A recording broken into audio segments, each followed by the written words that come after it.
بسم الله الرحمن الرحيم. لم يكن الذين كفروا من أهل الكتاب والمشركين منفكين حتى تأتيهم البينة. اہل کتاب اور مشرکین میں سے جو لوگ کافر تھے وہ اپنے کفر سے باز آنے والے نہ تھے جب تک کہ ان کے پاس دلیل روشن نہ آ جائے. رسول من اللہ یتلو صحفا مطہرہ، یعنی اللہ کی طرف سے ایک رسول جو پاک صحیفے پڑھ کر سنائے، فیہا کتب قیمہ، جن میں بالکل راست اور درست تحریریں لکھی ہوئی ہوں.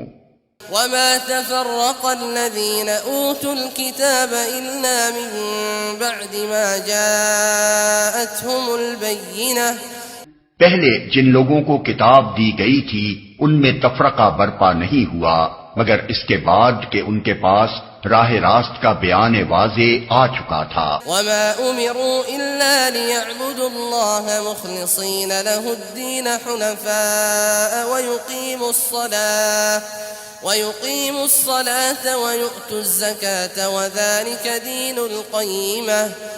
اور ان کو اس کے سوا کوئی حلم نہیں دیا گیا تھا کہ اللہ کی بندگی کریں اپنے دین کو اس کے لیے خالص کر کے، بالکل یکسو ہو کر، اور نماز قائم کریں اور زکوٰۃ دیں. یہی نہایت صحیح و درست دین ہے. ان الذين كفروا من اهل الكتاب والمشركين في نار جهنم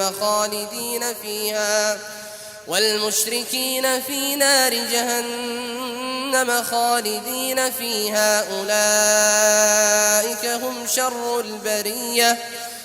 اہل کتاب اور مشرکین میں سے جن لوگوں نے کفر کیا ہے وہ یقیناً جہنم کی آگ میں جائیں گے اور ہمیشہ اس میں رہیں گے.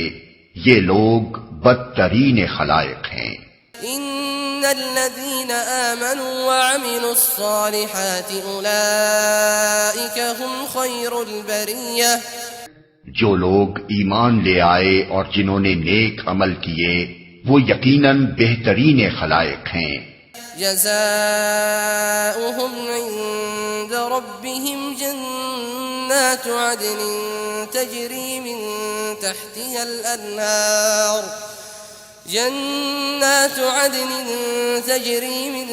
تحتها الأنهار خالدين فيها أبدا رضي الله عنهم ورضوا عنه ذلك لمن خشي ربه.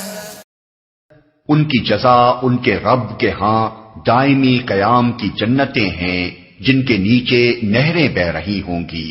وہ ان میں ہمیشہ ہمیشہ رہیں گے.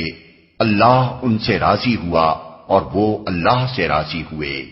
یہ کچھ ہے اس شخص کے لیے جس نے اپنے رب کا خوف کیا ہو.